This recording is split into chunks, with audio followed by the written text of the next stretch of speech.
The eyes are the window to the soul. There's a lot of truth in that short little saying. In fact, Jesus, he expressed a similar thought when he said that the eye is the lamp to the body. You see, both statements, they affirm the idea that our eyes, they can tell us a lot about what's going on in our hearts. The last time, if you remember, James, he evaluated our hearing. And so this week, he's going to test our eyesight. But let's be honest, the truth is, I believe he's already established the fact that we don't see well. I mean, think about it. We turn our trials into temptations and we look for joy in all the wrong places because we don't see life the right way.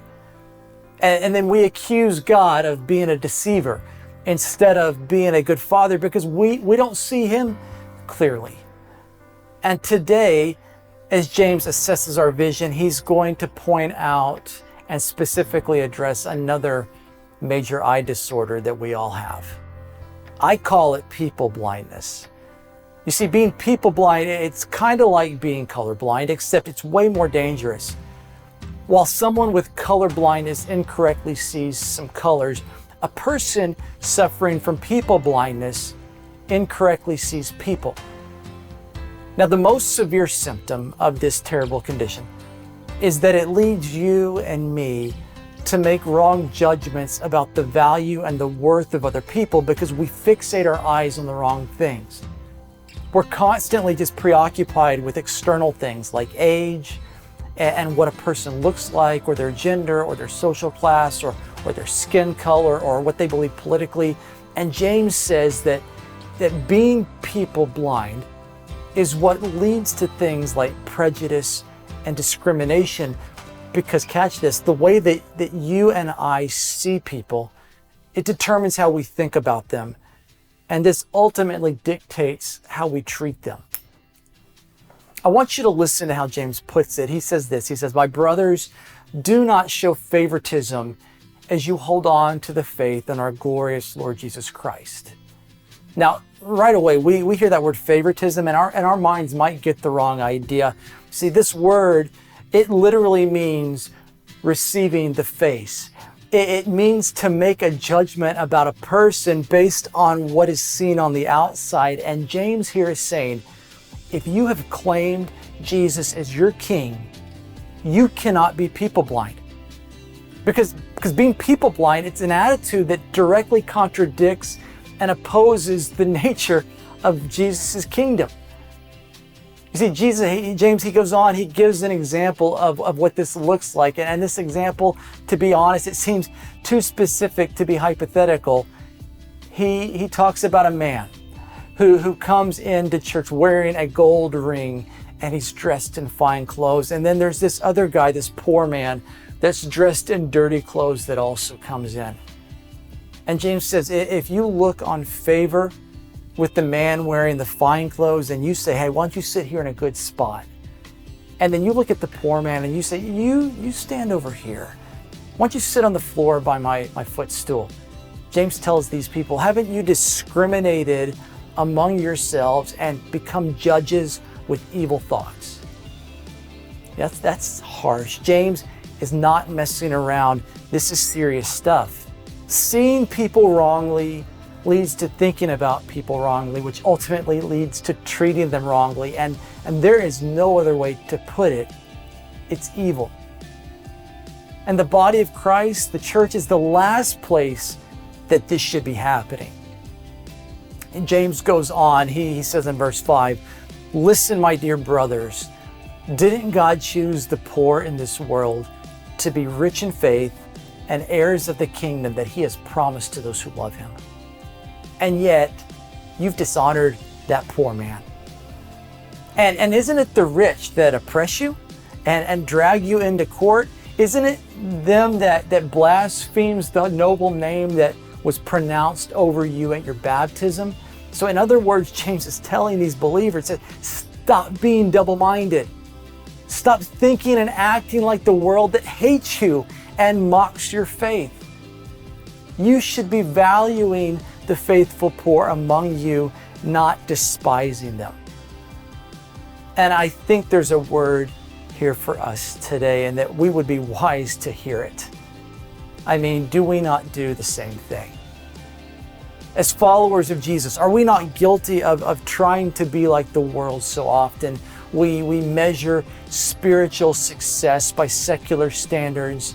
We are obsessed with trying to look cool so that society around us will accept us.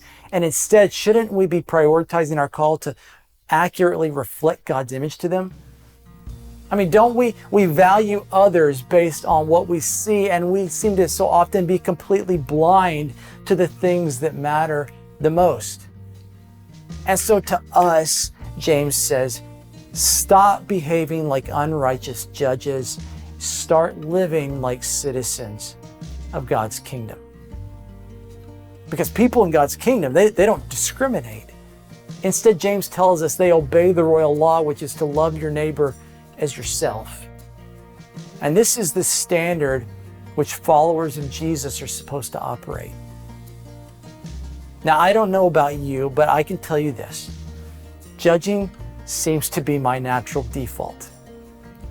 As I'm talking to you, I am talking to me, because even like this morning, I was reading something on social media that someone from back home posted, and they were halfway complaining about how difficult their life was. And just based on what I know of their situation, I started to roll my eyes. And in that moment, a voice in my head exclaimed, you're doing it right there. You're passing judgment on someone based on just the external impressions that you have of their situation. You don't know their story, Brian. You don't know everything going on in their heart or their life. And it was in that moment that it really struck me hard that I have a problem. Judging, it comes so naturally to me that most of the time I don't even know when I'm doing it. And I just think, how do I fix this? How do I start seeing people the way I'm supposed to see them, the way that God sees them? And James, he tells us it begins with mercy. Mercy is kindness that is offered to someone who's in a powerless position. Jesus said, "Blessed are the merciful, for they shall be shown mercy." And here in chapter 2, James says that the cure for our people blindness is that we need to put on the corrective lenses of mercy. But let's just be real. Mercy is not the easiest thing for us to give to others, at least not for me, because most of the time what I find is the people who need mercy the most are typically the ones who deserve it the least. How do we learn to give mercy to others when they might not even deserve it? And James says in verse 12 that it's through speaking and acting as those who will be judged by the law of freedom. So what does that mean? What does it mean to be judged by the law of freedom? It means this. It means that through Jesus, God has given you and He's given me outrageous mercy instead of the justice that we deserve. That's what it means to be judged by the law of freedom. Seeing life through this lens should dramatically impact how you and I speak and act. You see, when we really comprehend that we have been the recipients of extravagant and undeserved mercy, then we should have no problem extending that same kind of mercy to others. I mean, at least that's what Jesus said. He said on one occasion, he was talking with his disciples, and Peter asked him a question, said, "Jesus, Master, how many times do I forgive a brother or sister who hurts me? And is it 7? That how many times I ought to forgive them?" And Peter, he probably thought his answer would impress Jesus, because the Jewish teaching of the day required 3 times. And so, Peter, he thought he was going above and beyond the call of duty, but Jesus shocked him by replying, 7? Hardly. Try 70 times 7. Now, Jesus, he wasn't literally saying 490 times. This was an expression, a way of saying there's no limit or cap on how many times you should show mercy and forgive others, even when they've wronged you. And then Jesus, he followed this shocking response with an even more surprising story. He talked about a man who owed an astronomical debt to a king. And we're talking by today's standards, like millions, even billions of dollars. And the man couldn't pay. And so he and his family, they were about to be imprisoned and thrown in jail. And so the man, just one last ditch effort, he is pleading with mercy for the king to just give him a little bit more time to pay. And the king, he was so moved by his pleas that he didn't just give him more time to pay. He did the unthinkable. He had compassion on the man. He completely canceled and wiped out his debt. The king absorbed it all. We're talking millions of dollars just erased in an instant. Now just imagine for a moment. That was you. How would you have felt? I mean, what a relief, right? What freedom this man must have experienced. You have this weight of millions of dollars on you that has just been lifted. Surely this would be a moment that would be absolutely life-changing and would impact him. But instead, what we hear is that he immediately went out. He sought one of his servants who owed him a few $1,000s. And when this servant begged him for more time to pay, the man who had just been forgiven millions ignored the pleas, threw his servant in jail over a couple $1,000s. Now, obviously, when this got back to the king and the king heard it, he summoned the man. He said, "You evil servant, I forgave your entire debt when you begged me for mercy. Shouldn't you be compelled to be merciful to your servant who asked for mercy?" The king was furious. He put the screws to the man until he paid back his entire debt. And then Jesus says some of maybe the most terrifying words that we hear. He says, "That's exactly what my Father in heaven is going to do to each one of you who doesn't forgive unconditionally anyone who asks for mercy." It's the same thing that James tells us here in chapter 2, verse 13. Judgment is without mercy for the one who hasn't shown mercy. As I close things out, I want to just be real with you. You see, this week I've looked into the mirror of truth, and I have not liked what I've seen. Because I've been confronted with just what a mess my heart is and just how guilty I am of being people blind. And this weight, the weight of this reality, it's been just almost overwhelming to the point where I really struggle to even approach or come to God.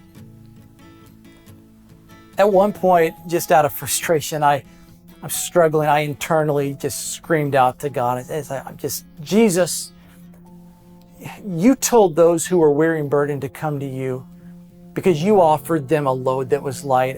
And Lord, I don't feel light because all I feel is weight. What's the deal?" And in that moment, it was as if I heard his voice say, "Brian, I know your heart's a mess. In fact, it's worse than you even know, but I want you to come to me. There is no judgment here, just mercy. My mercy has covered your mess, and it continues to cover it, so you don't have to be scared to come to me." And for a moment, everything just became clear. It was, if this is how the mercy of Jesus covers me, then can I not look at those around me in the same way?